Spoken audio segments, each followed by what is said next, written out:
अस्सलाम वालेकुम दोस्तों, कैसे हैं? क्या हाल है आपके? उम्मीद करता हूँ आप बिल्कुल ठीक ठाक होंगे। आज है जी 27 अप्रैल सन 2025 और दिन है इतवार का।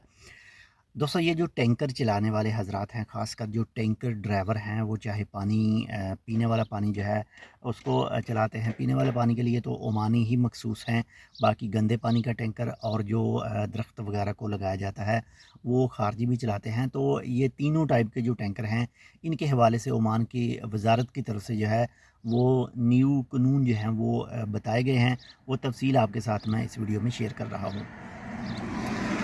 तो तफ़सील कुछ इस तरह से है, जो फ़ैसला आया है, जो न्यूज़ आई है, वो सेम टू सेम लफ़्ज़ ब लफ़्ज़ आपके साथ मैं शेयर करूँगा। इस फ़ैसले का मकसद आज़ाद टैंकर ऑपरेटर्स को मुनज़्ज़म करना है, तकनीकी मयारात की पाबंदी को यकीनी बनाना और पानी और गंदे पानी की खिदमात की मौसर फ़राहमी को फ़रोग़ देना है।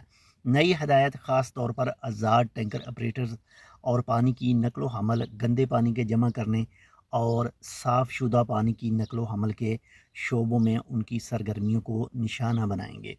कवानीन के तहत आज़ाद टैंकर्स ऑपरेटर्स को इजाज़तनामे हासिल करने और अथार्टी की तरफ से मंजूर शुदा एक मुतहदा सर्विस लेवल मुआहदे की पाबंदी करनी होगी।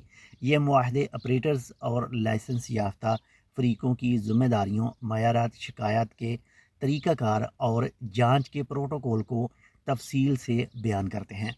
कवानीन में आज़ाद टैंकर्स के ऑपरेशन, देखभाल और ब्रांडिंग के लिए मखसूस तकाज़े भी शामिल किए गए हैं, जिनमें मुख्तलिफ़ किस्म के टैंकर्स के लिए मखसूस रंग भी शामिल हैं। यानी ये ऑलरेडी पहले से ही हैं, लेकिन फिर क्लियर किया गया है ताकि हिफाजती और ऑपरेशनल मयारात की पाबंदी यकीनी बनाई जा सके।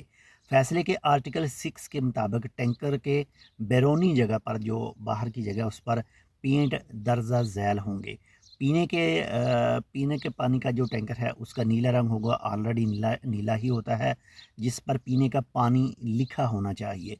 नंबर 2 पर गैर पीने के पानी का टैंकर सब्ज़ रंग, जिस पर गैर पीने का पानी लिखा होगा, ऑलरेडी लिखा होता है, आपने देखा होगा। इसके बाद में नंबर 3 पर गंदे पानी का टैंकर पीला रंग, जिस पर गंदा पानी लिखा होना चाहिए, और ऐसा ही होता है। ज़वाबत में यह भी लाजमी किया गया है कि तमाम आज़ाद टैंकर ऑपरेटर्स को कवानीन के नफाज की तारीख से 1 साल के अंदर अपना दुरुस्त हैसियत में लाना होगा। इन्हें दस्तावेज़ी और ऑपरेशनल तकाज़ों को पूरा करना होगा, जिनमें टैंकर्स पर ट्रैकिंग डिवाइस की तनसीब और तकनीकी मयारात की पाबंदी को यकीनी बनाने के लिए बाकायदा बाकायदा मुआयने शामिल हैं। कवानीन में खिलाफ वर्जियों की सूरत में जुर्माने भी मुकर्रर किए गए हैं, जिसमें खिलाफ वर्जी की शिद्दत के लिहाज से, यानी कितनी बड़ी उसने खिलाफ वर्जी की है उसके लिहाज से, 50 ओमानी रियाल से स्टार्ट होकर ये 50,000 ओमानी रियाल तक जो है वो भी जा सकता है। या फिर जो बार बार खिलाफ वर्जी करते हैं उन पर इजाफ़ी जुर्माने जो हैं वो भी आयद जो हैं वो हो सकते हैं। जबकि मुसलसल खिलाफ वर्जियों पर रोज़ाना की बुनियाद पर जुर्माने लागू भी हो सकते हैं।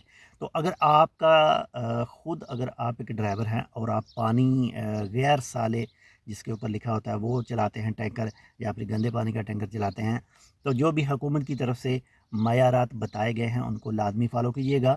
अगर आप फॉलो नहीं करेंगे तो आपको 50 ओमानी रियाल से लेकर 50,000 ओमानी रियाल के अंदर अंदर जो है वो आपको जुर्माना हो सकता है। तो जुर्मानों से बचिए, और जो टाइम लिमिट बताई गई है इसके अंदर अंदर जो भी उनकी रिक्वायरमेंट है उसको लाजमी पूरा कीजिए। आप खुद ड्राइवर हैं या फिर आपका कोई दोस्त ड्राइवर है, आपका कोई रिश्तेदार ड्राइवर है, तो ये वीडियो उसके साथ लाजमी शेयर कीजिएगा। बाकी मज़ीद तफसीलात आप जो हैं वो ख़ुद भी वजारत से हासिल कर सकते हैं। मिलते हैं इंशाल्लाह आपसे दूसरी अपडेट के साथ। चैनल सब्सक्राइब नहीं किया टेक विद उर्दू को, तो आप टेक विद उर्दू को सब्सक्राइब कर सकते हैं। अल्लाह हाफ़िज़।